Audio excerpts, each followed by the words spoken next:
It's probably much higher than that. High quality physical fitness program. The Department of Strategic and Islamic Studies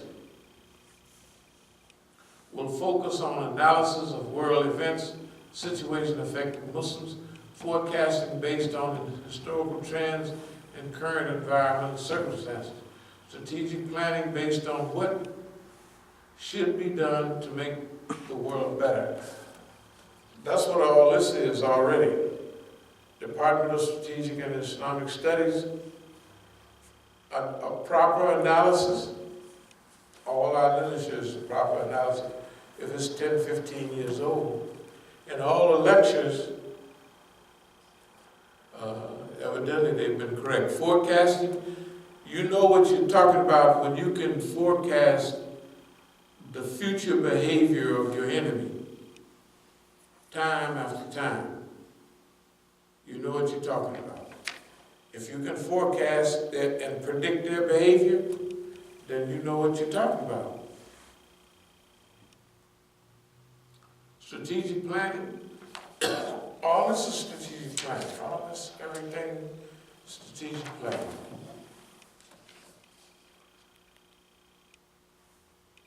Muslim cultural development and replacement, that is, we should, if you notice, society always follow the music and of the lower class peoples. So the Muslims now have to make a message, music, rap, whatever they want to do. Just do it. Don't worry. It'll catch on because it'll be speaking about, all they have to do is speak what they're thinking about, what they talk about. That is the message of the present and the future. Agricultural liberation, that means owning property, let's say 40 acres for each masjid, between 40 and 100 miles away from town. We should do that. Okay. Now I'm going to move toward wrapping up a little bit. So what do we want to do with our 40 million that we're going to get from the government? Help our neighbors, all of this stuff. If we get to 40 million, we'll be able to just form. It'll be like hiring people and having them do certain jobs. And we may change every 6 months, maybe even every 3 months. You ever notice RT, how they get some good people on there and you don't see them after a while? Yeah. Probably that's to maintain control. They make sure, they probably think these are Americans, so all of them is the police. So we're not going to let anybody get dug in deep, and we're going to keep them off balance. This is just an opinion. Nonviolent resistance. So we talked about an alternative system. Nonviolent transformation. Through our work, we transform ourselves and we transform our society. And pretty soon, this nonviolent transcendence, when you transcend all the historical bad patterns of behavior, cultural, and all of that, you overcome it. That's transcendence. It's like overcoming gravity, overcoming the pull of all the things that pulled us down as a people, jealousy, envy, hatred, self-image psychology, all of that stuff. Transformation eliminates that through work. And pretty soon, transcendence means you start traveling. Spiritual jihad. Well, spiritual jihad is what we're doing right now. We hope to get $40 million and $25 million from the government. It seems like they didn't set it up. But it doesn't make any difference because we are doing right now what we want to do. The Quran says, go forth, whether equipped lightly or heavily, and strive and struggle in the way of Allah. Well, we're going forward to do all of these things right now with what we have, what we can hustle up. If we get several $1 million from the government, which they owe us. Now, anybody that don't think the government owe us millions, they haven't been paying attention. Like one brother came by, he used to be out at Lorton, he needed some oil. I told him to come back tomorrow. So I knew what he was here for, and I knew who sent him. So I took him in a little room, with them big cans of oil. So I let him see me pour, gave him a pound of oil, I said, come back and get what you need. Well, he came back and he got every one of them cans out of there. All those cans of oil are gone. If you don't have a house and a brand new Benz from all that oil, he's a fool. But I know who told him to come.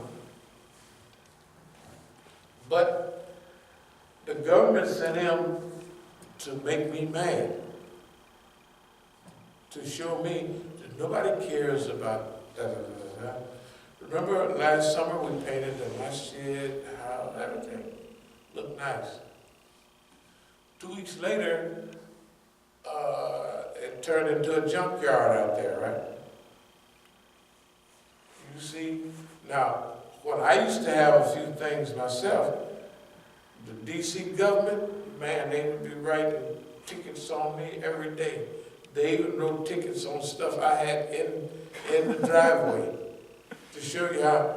Okay, but now, if all that stuff out there, junk, every day, all the time, with the same old paper plates and everything, as if the people, the parking people, they study all of that. It said the same plate was on a Ford now. It was on a Chevy the other day. Now it's on a Buick. Right? It's because they want to present. Okay, we're presenting the cars we bought out there as that you try to take our money. Well, you can't take all our money. See, we got these cars. Then they put all the junk cars around. They don't know which is which. It looks like a junkyard. No problem. We'll use that to educate the people in the very near future. But that's what that is. That happens every time, all the time. No matter what we do, they try to interject their part in it, to mislead the people, miseducate the people, and to divert the people. And also to let us know nobody cares. Well, we went down to, we said, care, don't care. Evidently, care, don't care. But we care, see what I mean? We don't care that they don't care. We just going down there to have a good time and talk, right? Whether they help us or not, it hasn't influenced anything. We haven't grown bigger or smaller. The thing is, one of the big lessons, 2 lessons you have to learn in this, what we call lock on and lock out. Lock on what you're doing and lock out all that other stuff that don't mean nothing. Lock on and lock out. Keep your mind focused. What you're doing, where you're going, what's important. And number 2 is keep your niyyah clean. Don't let them change you. See, in the game and in life, people change by according to the things. It's like shaping and hurting. We all talked about how the white man does stuff to the immigrant community, and then they respond to it. Then they do something else to them, and they respond to that. Pretty soon, it's like shaping and hurting. Their behavior has been shaped by what the system do to them. they try to shape our behavior. They can't shape our behavior. We'll let the car stay out there until it runs.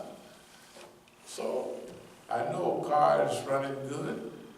If I go around the corner and come back and start it up and that means they didn't pull something loose. I'm not going to lose any time. Or that nice van I just drive back from California, works perfect. I have it in the driveway, start it up every now and then. And then when I get ready to go somewhere, it's heating up. I heat up, it can't go bad sitting there, and I start it up just to keep the battery up. Maybe if I drove it down to Virginia and around in the woods somewhere. But a car don't sit up and deteriorate just unless you sit it out in the yard for 6 months, a year, 5 years, then it deteriorates. But if you go out and start it up once a week, it's not going to go bad on you. Spiritual jihad. Spiritual jihad is the jihad that we're involved in. We're not going to let them get us into a physical jihad. That's why it's psychological guerrilla warfare, all of that. That's what we do. Psychological guerrilla warfare.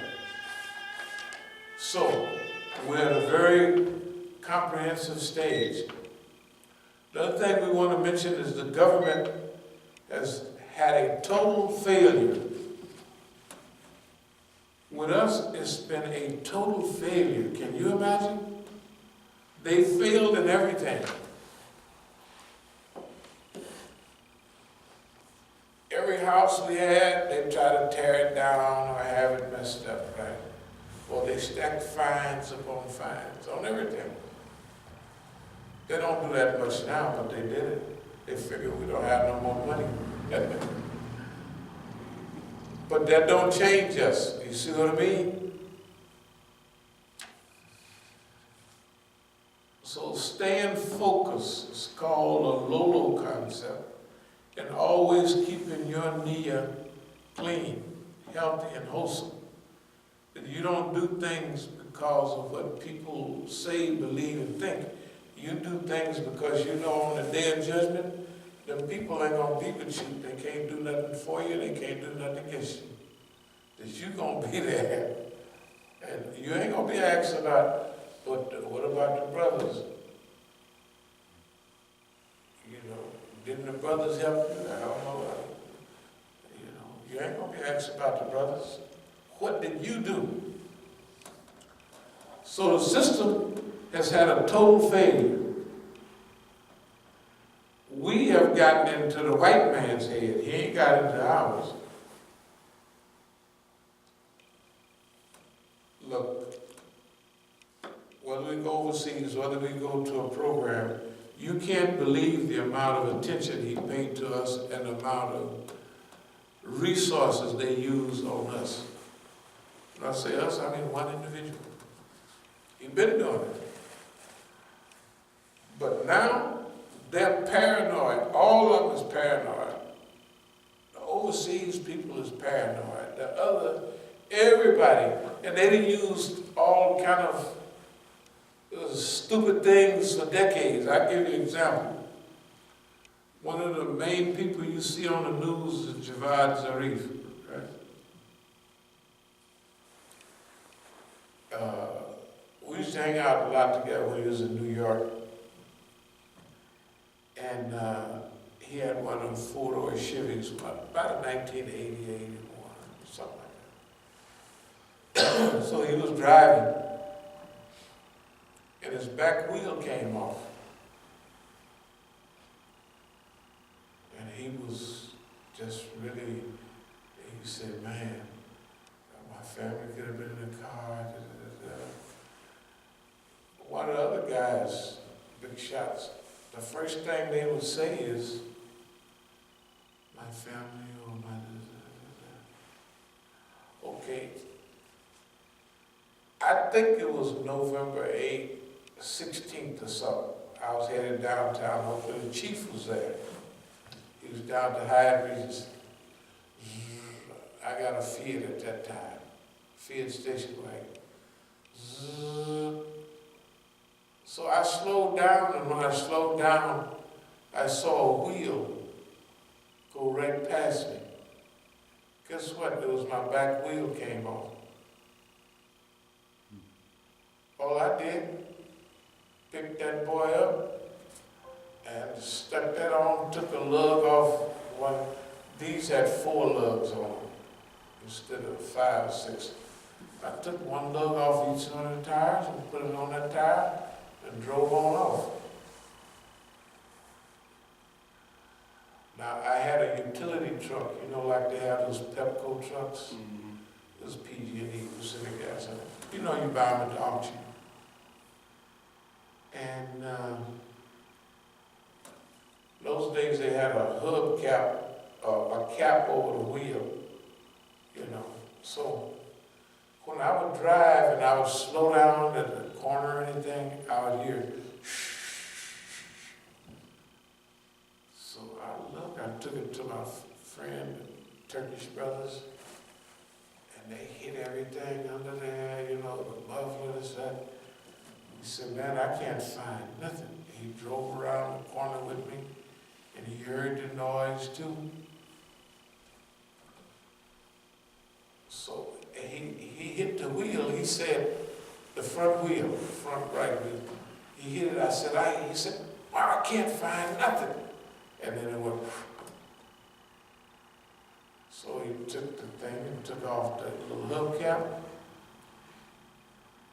It had 5 lugs in it. 2 of them were attached to the wheel, and 3 of them were inside the hubcap. So when you would drive, you know, the chance of 3 lugs coming off is almost, it's impossible. So when you drive, the centrifugal force would have it up against the wheel, you wouldn't hear nothing. So when you would slow down at a corner or something, they would all roll back down to the bottom of the hubcap, and you would hear that noise. This is psychological stuff they're trying to do to me, just like the psychological stuff they did to Zarif. But we all responded to it different. I responded to them like, you're going to have to take them all off, homeboy, because I'm going to still be rolling. Now, don't forget, my back wheel had already came off. I didn't miss a step. I didn't even tell nobody till Javad told me his wheel came off. I said, so did mine. I said, that means we both being on the list. Stuff like that all the time. And it don't have no effect on nothing.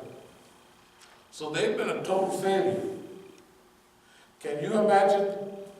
Look at here. Look at all the people that would come here. Where's everybody at? What reason did they leave? I mean, we had the biggest brotherhood in the city. We were demonstrations. Did we do something to them, or did somebody just tell them to pack up and leave? And then where did they go? What are they learning over at the Sissy House? You couldn't pay me to sit up and listen to whatever they're saying over there, the little weasel man, and all this stuff, the Islamic movement. Is there anybody in the city locking on to what's going on around the world and in our city? No. And wearing the white man out. Look, we're running this cracker crazy. The money he spent, the resources he used, shows that his brain is scrambled, not ours. See, everything I'm saying is true. They do that, and they've been doing it. They don't have no effect.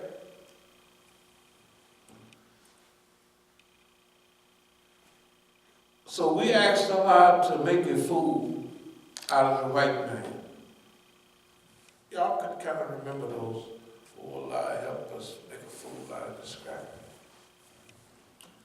Look what's happening. We're going to laugh them out of power. If you think it's a surprise to you, I'm the one sitting down, writing all this stuff down. And it's happening right in front. Look, we prayed for a major food, not a cosmic food like whatever that Don,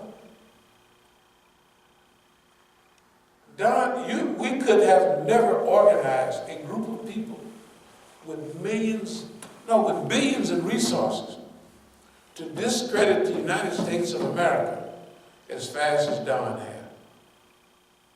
He's only been there a year. And look at the United States now. And he's just warming up. I think somebody hired him, the Chinese, maybe the Iranians hired him, because everything he does help. Somebody hired him. Or it's an answer to a prayer, but you know how strange the answers. You look at, I got the hadith that I was reading, and all the doers, I was looking at them. But for it to happen is strange. It's the trip. You know what I mean? It's a trip. So this is if people wanted to get high, hey man, this is a high. This is strange. White boys will say, this is far out. It's a trip. I mean,